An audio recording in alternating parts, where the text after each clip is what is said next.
प्यारे दोस्तों, सादर अभिवादन। मैं हूं महेश कुमार वैद और आप देख रहे हैं एनजेपी हरियाणा।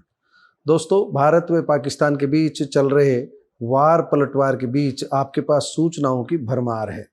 इनमें कुछ सूचनाएं विरोधाभासी होती हैं तो कुछ सही होती हैं, कुछ गलत हैं तो कुछ भावनाओं में बहकर बढ़ा चढ़ाकर परोसी जा रही है। इन परिस्थितियों में यह जरूरी है कि हम भारत सरकार की ओर से दी गई अधिकृत जानकारी को ही सही माने। क्या सही है क्या गलती है हमारी सरकार बेहतर जानती है। सरकार की ओर से जो सूचनाएं आ रही है हम उन्हीं को सही माने और जो हमारी सरकार कदम उठा रही है हम उसका तहे दिल से समर्थन करें, हर दृष्टि से समर्थन करें, क्योंकि देश हित में आज इसी की जरूरत है। आज हम आपको 10 मई की दोपहर तक की अपडेट देने जा रहे हैं। हम भारत की ओर से की गई जवाबी कार्रवाई की बात भी करेंगे और आपको पाकिस्तान की ओर से की गई कार्रवाई की जानकारी भी देंगे। हम भारत सरकार की ओर से जो सूचना उपलब्ध कराई गई है उसी के आधार पर यह जानकारी देंगे। यह सच है कि भारत के ऑपरेशन सिंदूर के बाद पाकिस्तान बुरी तरह बौखलाया हुआ है और भारत पर लगातार वार किए जा रहा है, लेकिन उसे वार के बदले डबल पलटवार झेलना पड़ रहा है।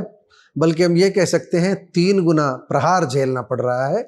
भारत पहल नहीं कर रहा, लेकिन जवाबी कार्रवाई में पाक को धूल चटा रहा है। भारत के ऑपरेशन सिंदूर के जवाब में पाकिस्तान ने ऑपरेशन बुनियान उल मरसूस शुरू करके भारत पर हमले शुरू करने का ऐलान किया है। बुनियान उल मरसूस का मतलब है शीशे से मजबूत एक ऐसी दीवार जो मजबूती से रक्षा करती है, लेकिन पाकिस्तान की दीवार शीशे की तरह कमजोर निकलेगी। भारत ने पाकिस्तान के ऑपरेशन को काफी हद तक विफल कर दिया है। इतना ही नहीं, दुश्मन की कार्रवाई के बाद भारत ने पलटवार करते हुए पाकिस्तान को हर दृष्टि से धूल चटाई है। उनके कई एयरबेस ध्वस्त किए हैं। अब से कुछ देर पहले ही रक्षा व विदेश मंत्रालय की संयुक्त प्रेस कॉन्फ्रेंस हुई है।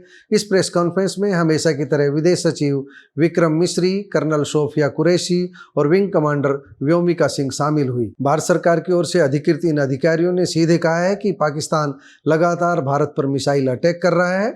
उसने हाई स्पीड मिसाइल से पंजाब के उधमपुर, पठानकोट, आदमपुर और गुजरात के भुज एयरबेस पर हमला किया था, जिससे हमें नुकसान हुआ है। लेकिन ये नुकसान ऐसा नहीं है, भारत ने पूरा पलटवार किया है। पाकिस्तान की कायराना हरकतें इस स्तर पर गिर आई है कि अस्पतालों और स्कूलों को भी निशाना बनाने की कोशिश की जा रही है।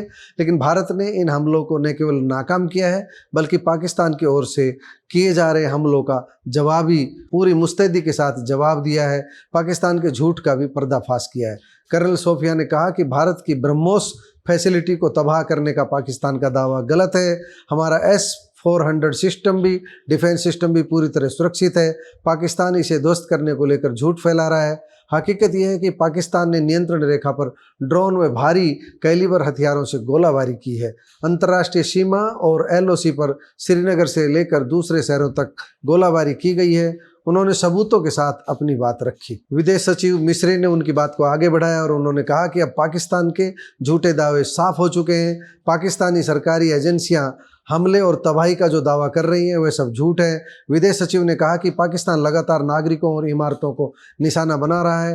उन्होंने एक बड़ी बात यह कही कि पाकिस्तान भारत में कम्युनल विवाद खड़ा करने की कोशिश कर रहा है। ये बहुत बड़ी बात है। उन्होंने कहा कि जम्मू कश्मीर और पंजाब में आम नागरिकों को नुकसान पहुंचाया गया है, लेकिन भारत के सैन्य ठिकाने सुरक्षित है। पाकिस्तान ने कुपवाड़ा, बारामूला, पुंछ, राजौरी और अखनूर में तोप व मोर्टार से भीषण गोलाबारी की है, लेकिन भारत ने जवाबी कार्रवाई में सभी को पलटवार करके जवाब दिया है, सभी का जवाब दिया है। भारत ने इस पर तगड़ा पलटवार करके पाकिस्तान में तबाही मचा दी है। भारत ने जवाबी हमले में रफ़ीकी, मुरीद, चकलाला और रहम यार खान एयरबेस व सैन्य ठिकानों पर सटीक हथियारों से और लड़ाकू विमानों से हमला किया है। सियालकोट का एयरबेस टारगेट किया गया, जबकि पाकिस्तान नागरिक विमानों की आड़ लेकर अंतर्राष्ट्रीय एयर रूट का गलत इस्तेमाल कर रहा है। उन्होंने राजस्थान के सूरतगढ़ एयरफोर्स स्टेशन को नुकसान पहुंचाने के पाकिस्तानी दावे को भी गलत बताया और स्टेशन के सामान्य हालत के फोटो दिखाए। सरकार ने भारत की एक महिला पायलट को बंदी बनाने के पाकिस्तानी दावे को भी झूठा बताया। हालांकि राजस्थान के पोखरण में एक बड़ी मिसाइल के टुकड़े जरूर मिले हैं। यहाँ पर भी पाकिस्तान की ओर से किया गया हमला नाकाम किया गया है। अब तक की सूचना के अनुसार BSF ने पाकिस्तान स्थित सियालकोट के इलाके में आतंकी शिविर को ध्वस्त कर दिया है। पाकिस्तान की ओर से भारत के 26 ठिकानों पर हमले की कोशिश की गई है। हमले ड्रोन के माध्यम से किए गए, लेकिन भारत ने हर हमले का करारा जवाब दिया है। पाकिस्तान के HQ-9 सिस्टम को भी भारत ने ध्वस्त कर दिया है। चकलाला एयर डिफेंस सिस्टम को भी ध्वस्त किया गया है।